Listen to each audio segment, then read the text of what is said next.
बच्चों, मैं सुजाता नायडू, व्याख्याता हिंदी, शासकीय हाई स्कूल कोसमी, विकासखंड बकावन। मैं आज आप लोगों को पढ़े तुम्हार द्वार कार्यक्रम के अंतर्गत आप लोगों को कक्षा 10वीं विषय हिंदी का पाठ 4.1 अमर शहीद वीर नारायण सिंह के बारे में पढ़ाऊंगी।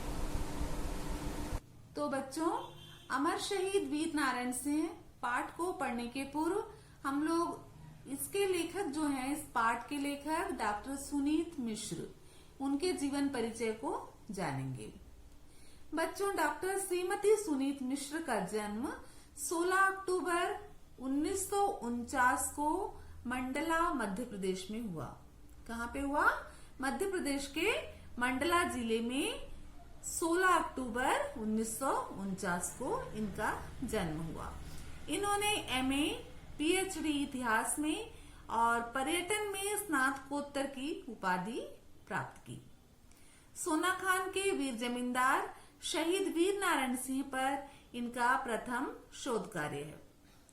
इनके शोध पत्र, लेख, विचार आदि समाचार पत्र पत्रिकाओं में प्रकाशित होते रहते हैं।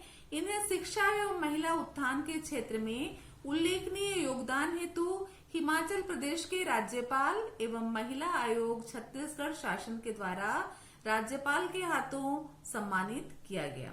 ये जो इनके इस पाठ की जो रचयिता है, लेखिका है, अमर शहीद वीर नारायण सिंह की लेखिका जो है डॉक्टर सुनीत मिश्र, इनको समय समय पर बहुत सारे पुरस्कार मिलते रहे। और इनका जो प्रथम शोध था, इन्होंने जो पहला शोध कार्य किया वीर शहीद अमर नारायण सिंह पर इनका प्रथम शोध कार्य था। और इनको जो है हिमाचल प्रदेश के राज्यपाल और छत्तीसगढ़ के राज्यपाल के द्वारा सम्मानित किया गया। तो ये थी डॉक्टर सुनीत मिश्र। अब हम लोग आते हैं बच्चों, अमर शहीद वीर नारायण सिंह के बारे में जानेंगे। तो पाठ को शुरू करते हैं। अतीत से ही छत्तीसगढ़ देश का एक गौरवशाली भूभाग रहा है। यहाँ पर सर्वधर्म समभाव की भावना है। ऋषि मुनियों एवं वीर योद्धाओं ने इस अंचल का नाम देश में रोशन किया है।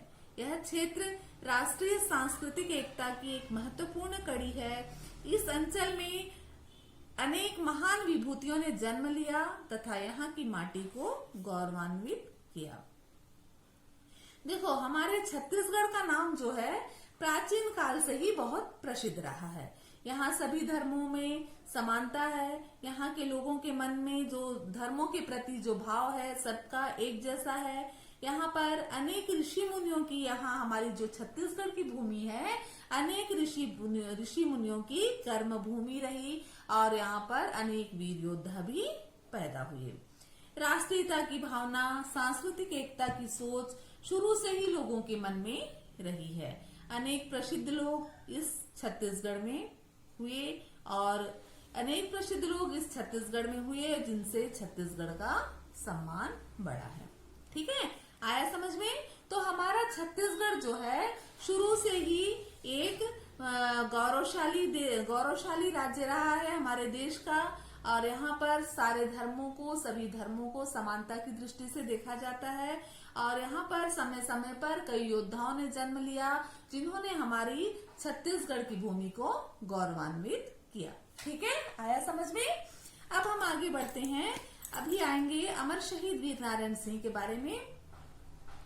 महानदी की घाटी एवं छत्तीसगढ़ के महान सपूत सोनाखान के जमींदार वीर नारायण सिंह बिंजवार का जन्म 1795 में हुआ था।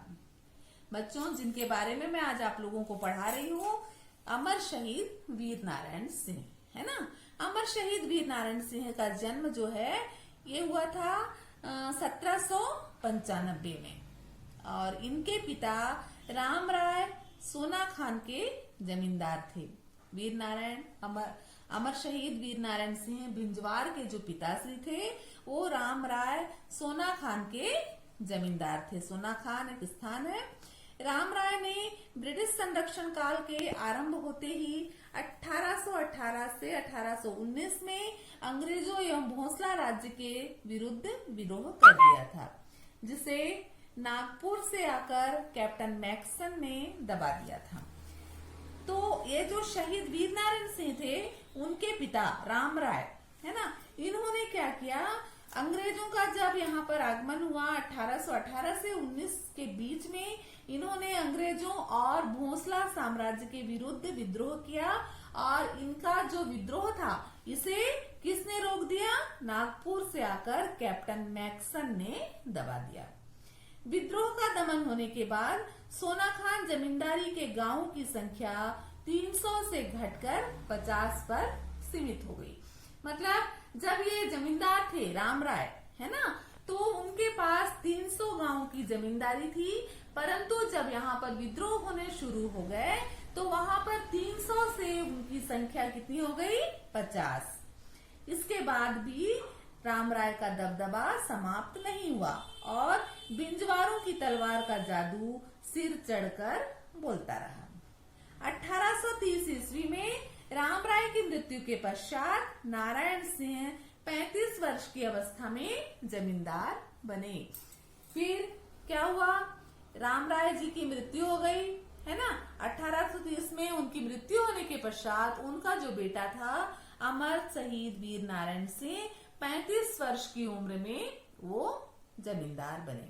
ठीक है, अब हम देखते हैं नारायण सिंह के बारे में। तो नारायण सिंह जो थे धर्मपरायण थे, महाभारत रामायण में इनकी रुचि थी और गुरुओं से धर्म संबंधी नीति संबंधी शिक्षा वे समय लेते थे। बाल्यकाल से ही तीर धनुष और बंदूक चलाना सीख चुके थे। ठीक है, आ रहा है ना समझ में। मृदुभाषी मतलब बहुत अच्छे से बोलते थे, बहुत मीठा बोलते थे, किसी से वो कठोर वचन नहीं बोलते थे। मिलनसार एवं परोपकारी प्रवृत्ति के कारण वे जन संपर्क में विश्वास रखते थे और लोकोत्सव आदि में सम्मिलित होते थे। वे अपने कबरे घोड़े पर सवार होकर गांव-गांव भ्रमण कर जन समस्याएं सुनते थे। उनका एक घोड़ा था, तो उस घोड़े पर बैठकर वो गांव-गांव जाते थे और गांव-गांव की लोगों की जो समस्याएं होती थी उन समस्याओं को सुनते थे। उन्होंने तालाब खुदवाना, वृक्ष लगवाना एवं पंचायतों के माध्यम से जन समस्याओं का समाधान करना जैसे महत्वपूर्ण कार्य किए। ठीक है, उन्होंने कई तालाब खुदवाए, कई वृक्ष लगवाए, पंचायतों के माध्यम से, पंचायत जानते हो ना, तो पंचायतों के माध्यम से वे जनता की समस्याओं को सुनते थे और उनका समाधान भी करते थे। उन्होंने बहुत सारे महत्वपूर्ण कार्य किए। सोना खान में राजा सागर, रानी सागर और नंद सागर 3 तालाब हैं जो इस जमींदार की सच्ची लोक कल्याणकारी नीतियों के साक्षी हैं। उन्होंने स्वयं नंद सागर के आसपास वृक्षारोपण करके नंदनवन का रूप दिया था। उनके पिता ने जीते जी जो परंपराएं शुरू की थी, उन्होंने तथा उनके पुत्र गोविंद सिंह ने इसका पालन किया। तो बच्चों, सोना खान में जो है राजा सागर एक है, रानी सागर और नंद सागर, ये 3 तालाब हैं। तो वो 3 तालाब हमको उस जमींदार की सच्ची लोक कल्याणकारी नीतियों की याद दिलाती हैं। उनकी साक्षी है वे तालाब, है ना। उन्होंने कई बार नंद सागर के आसपास वृक्षारोपण करके उसे नंदनवन का रूप दिया। उनके पिताजी ने जो परंपराएं शुरू की थी, उन्होंने और उनके पुत्र ने गोविंद सिंह ने उसका पालन किया। ठीक है, अन्याय और शोषण के विरोधी वीर नारायण सिंह अल्पायु से ही अपने पिता के संघर्षों के साथ रहते थे। उनमें अपने पूर्वज बिसई ठाकुर जैसी दृढ़ता, फत्ते नारायण सिंह जैसा धैर्य एवं साहस तथा पिता राम राय जैसा जन नेतृत्व करने की अपूर्व क्षमता थी, जो अंग्रेजों के विरुद्ध संघर्ष में देखने को मिली। जमींदार बनते ही उनके सभी जनप्रिय गुणों का साक्षात्कार होने लगा। अपनी जमींदारी संभालने के बाद उन्होंने प्रजा के दुख दर्द को समझा और उसे दूर करने के लिए अनेक उपाय किए। तो वीर नारायण सिंह जो थे वो अल्पायु में ही अपने पिता, मतलब बहुत छोटी उम्र में ही अपने पिता को संघर्ष करते हुए देखा उन्होंने, और उनमें जो है अपने पूर्वजों के गुण, जैसे उनके पूर्वज थे बिसई ठाकुर, उनके जैसी दृढ़ता उसमें आई, फतेह नारायण सिंह जैसा धैर्य और साहस आया, और पिता रामराय जैसा जन नेतृत्व करने की, जनता का नेतृत्व करने की क्षमता उनमें आई, है ना। तो जमींदार बनने के बाद उनके सभी जनप्रिय गुणों का साक्षात्कार होने लगा। वे प्रजा के दुख दर्द को समझते थे और उन दुख दर्दों को दूर करने का उपाय खोजते थे। जमींदार होने के बाद भी नारायण सिंह बहुत सादा जीवन व्यतीत करते थे। उनका मकान कोई बहुत बड़ी हवेली नहीं थी, है ना। उनका मकान जैसे राजा महाराजाओं का, जमींदारों का बहुत बड़ी बड़ी महल होते हैं, हवेलियां होती हैं, परंतु वीर नारायण सिंह का मकान जो था वो बहुत बड़ी हवेली या किला नहीं था, बल्कि बांस और मिट्टी से बना साधारण सा मकान था। वे आम जनता के बीच समरस होकर ही अपने क्षेत्र का दौरा करते थे और रैयत की समस्याओं एवं कठिनाइयों को हल खोजते थे। ठीक है, तो 1854 में के प्रारंभ में नागपुर राज्य के साथ छत्तीसगढ़ क्षेत्र भी अंग्रेजी राज्य में मिला लिया गया। ठीक है, अंग्रेज लोग जो थे 1854 में नागपुर के साथ साथ छत्तीसगढ़ को भी अपने राज्य में मिला लिए। कैप्टन इलियट ने इस अंचल की जमींदारियों का दौरा करके सरकार को रिपोर्ट भेजी। नए ढंग से टकोली मतलब लगान या जिसको कर बोला जाता है, टैक्स, है ना, नियत किया, जिसकी व्यापक प्रतिक्रिया हुई। नारायण सिंह ने भी अंग्रेजों की इस नीति का विरोध किया।